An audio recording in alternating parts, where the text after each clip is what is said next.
Assalamualaikum warahmatullahi wabarakatuh. Hari ini saya akan menjelaskan tentang lembaga penyelenggara negara.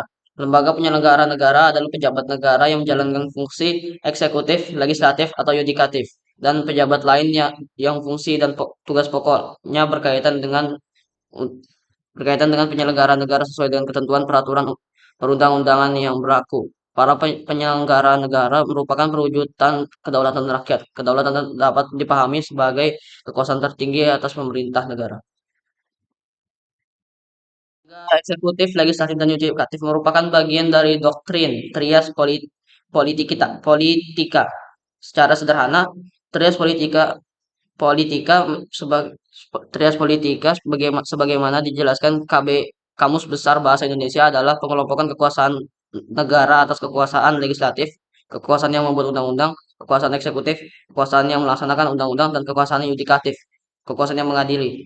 Menurut Miriam Budiarjo 2013, trias politika merupakan suatu prinsip normatif yang menegaskan bahwa fungsi kekuasaan negara sebaiknya tidak diserahkan kepada orang yang sama agar penyalahgunaan kekuasaan oleh pihak yang berkuasa dapat dicegah. Dengan demikian, hak-hak asasi warga negara diharapkan lebih dapat terjamin. Fungsi kekuasaan negara tersebut adalah sebagai berikut. Yang pertama, kekuasaan eksekutif, yaitu kekuasaan yang melaksanakan undang-undang. Kedua, kekuasaan legislatif, yaitu kekuasaan yang membentuk undang-undang.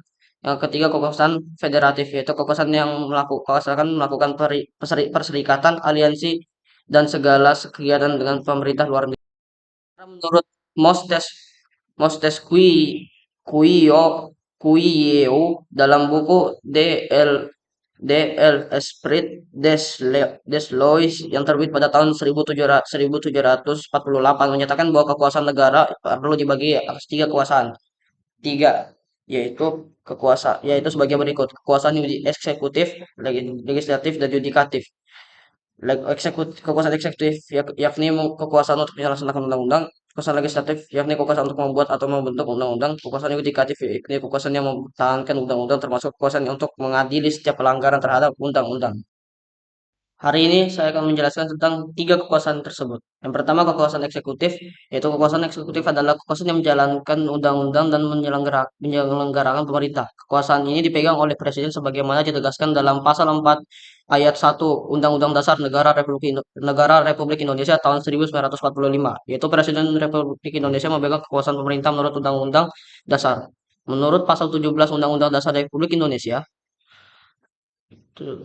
tahun 1945, dalam melaksanakan tugas sebagai pemegang kekuasaan eksekutif, Presiden dibantu oleh menteri-menteri negara yang diangkat dan diberhentikan oleh Presiden untuk membidangi urusan tertentu dalam pemerintah.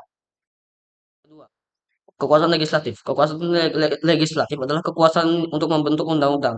Kekuasaan ini dipegang oleh Majelis Permusyawaratan Rakyat (MPR), Dewan Perwakilan Rakyat (DPR), dan Dewan Perwakilan Daerah (DPD). Menurut Undang-Undang Dasar Republik Indonesia tahun 1945, MPR terdiri atas anggota DPR dan anggota DPD. Ketentuan konstitusi mengenai kewenangan ketiga lembaga ini tercantum dalam pasal-pasal Undang-Undang Dasar Republik Indonesia tahun 1945 berikut. Pasal 3 ayat 1 menyatakan Majelis Permusyawaratan Rakyat berwenang mengubah dan menetapkan undang-undang dasar. B. Pasal 20 ayat 1 menyatakan Dewan Perwakilan Rakyat memegang kekuasaan untuk membentuk undang-undang. C. Pasal 22 D. Ayat 2 menyatakan Dewan Perwakilan Daerah ikut membahas rancangan undang-undang yang berkaitan dengan otonomi daerah, hubungan pusat dan daerah, pembentukan, pemekaran dan penggabungan daerah, pengelolaan sumber daya alam dan sumber daya ekonomi lainnya, serta pertimbangan keuangan pusat dan daerah, serta memberikan pertimbangan kepada Dewan Perwakilan Rakyat atas rancangan undang-undang yang berkaitan dengan pajak, pendidikan, dan yudikatif. Kekuasaan yudikatif atau kekuasaan kehakiman adalah kekuasaan yang untuk menyelenggarakan keadilan guna menegakkan hukum keadilan. Pasal 24 ayat 2 Undang-Undang Dasar Republik Indonesia tahun 1945 menyatakan bahwa kekuasaan kehakiman dilakukan oleh sebuah mahkamah agung dan badan peradilan yang berada di bawahnya. Dalam lingkungan peradilan umum, lingkungan peradilan agama, lingkungan peradilan militer, lingkungan peradilan tata usaha negara, dan oleh Mahkamah Konstitusi. Selain Mahkamah Agung dan lembaga, dengan lembaga peradilan di bawahnya dan Mahkamah Konstitusi, Komisi Yudisial sering dikategorikan sebagai bagian dari kekuasaan yudisial. Akan tetapi Yudisial tidak memiliki wewenang untuk mengadili. Wewenang Komisi Yudisial sebagaimana diatur dalam pasal 24B ayat 1 Undang-Undang Dasar Republik Indonesia tahun 1945 adalah mengusulkan pengangkatan hakim agung dan wewenang lain dalam rangka menegakkan kehormatan dan keluhuran martabat serta perilaku hakim. Mungkin hanya ini penjelasan saya tadi tentang materi penyelenggaraan negara. Sekian dari saya. Wassalamualaikum warahmatullahi wabarakatuh. Saya sebagai Zafran Al Muntazi.